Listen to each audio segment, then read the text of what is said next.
Space and time. Now I see it's true. What I'd guessed at,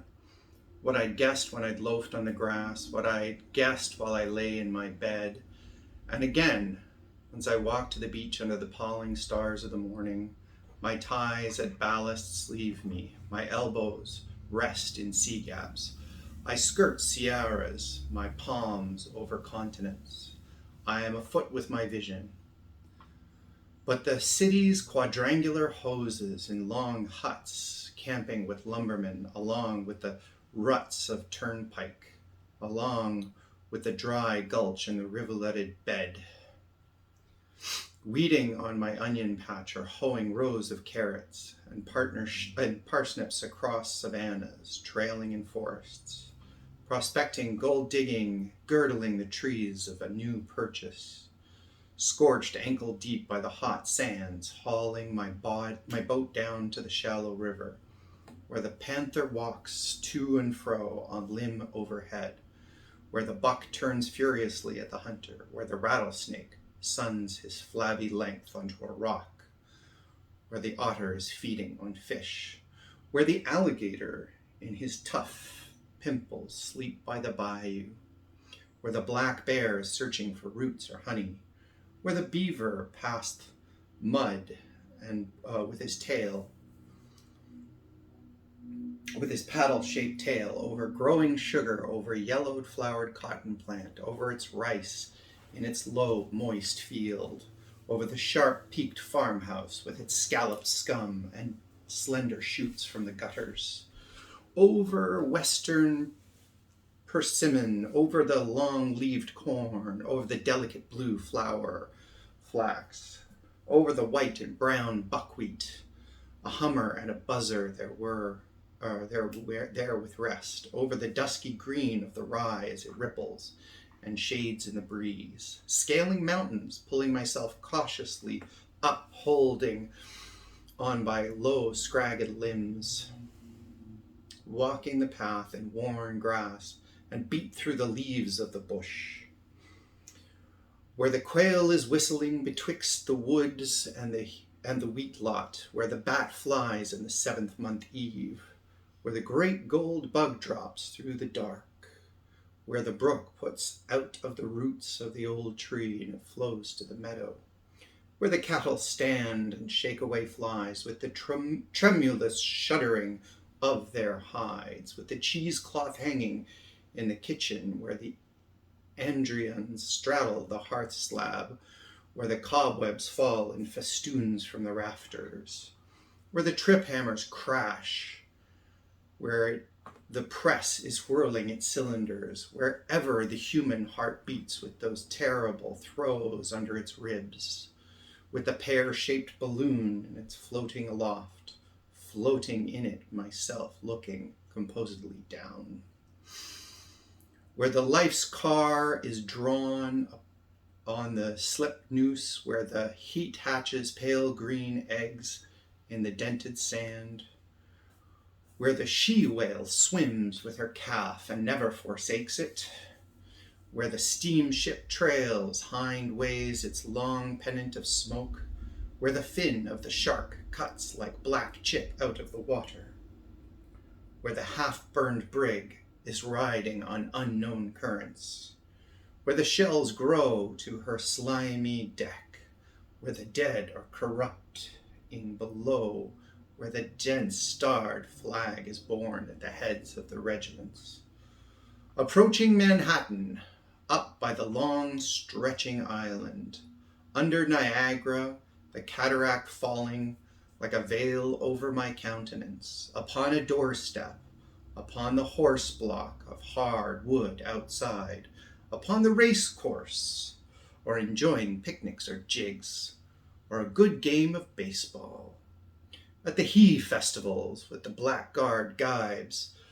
ironical license, bull dances, drinking, laughter,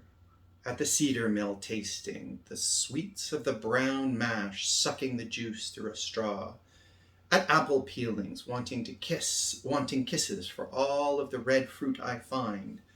at Muster's beach parties, friendly bees huskings and house raisings, where the mockingbird sounds his delicious gurgles, cackles, screams, weeps,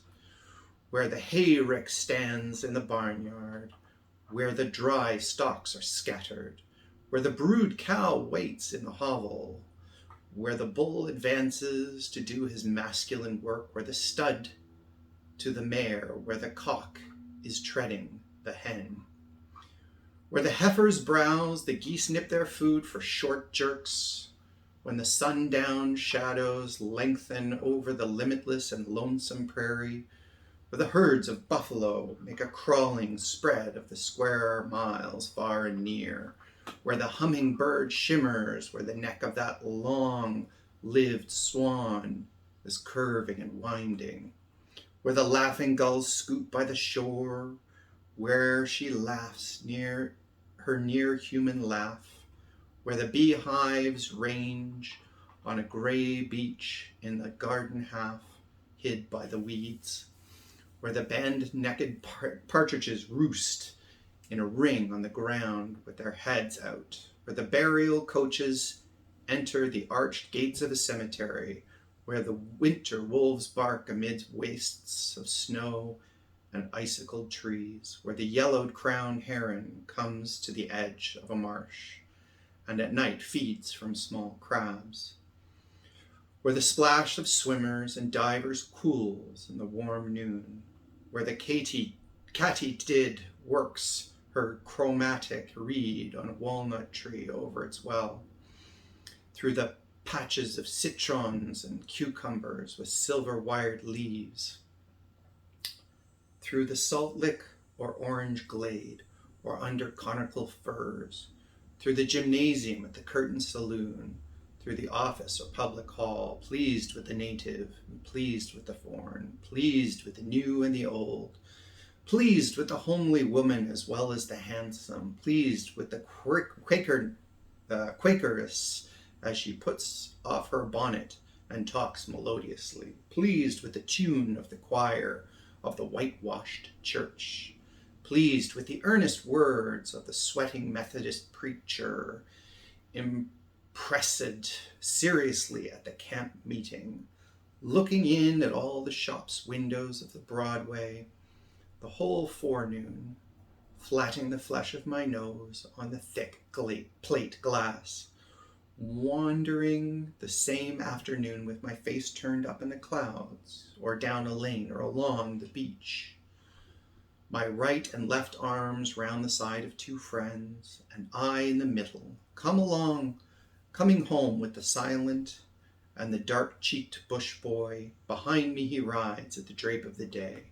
far from the sentiments, studying the prints of animals' feet or the moccasin print, by the cot in the hospital, reaching lemonade to a feverish patient. Night the coffined corpse, when all is examined with a castle, voyaging to every port to dicker and adventure, hurrying with the modern crowd as eager and fickle as any, hot towards one I hate, ready in my madness to knife him, solitary at midnight in my backyard, my thoughts gone from me a long while, walking the old hills of Judea with the beautiful, gentle God by my side, speeding through space, speeding through heaven and stars, speeding amid the 7 satellites and the broad ring, the diameter of 80,000 miles, speeding with tailed meteors, throwing fireballs like the rest, carrying the crescent child that carries its own full mother in its belly, storming, enjoying, planning, loving, cautioning, backing, and filling, appearing and disappearing. I tread day and night such roads. I visit the orchards of spheres, and I look at the product, and I look at the quintillions ripened, and look at the quintillions green. I fly those flights of a fluid swallowing soul. My course runs below soundings of plummets. I help myself to material and immaterial. No guard can shut me off. No law prevent me. I anchor my ship for a little while only. My messengers continually cruise away or bring their returns to me. I go hunting polar furs and the seal's leaping chasm with the pike-pointed staff clinging to the topples of brittle and blue. I ascend to the fore-truck. I take my place at the night in the crow's nest. We sail the Arctic Sea, it's plenty light enough. Through the clear atmosphere, I stretch on the wonderful beauty. The enormous masses of the ice pass me, and I pass them. The scenery is plain in all directions.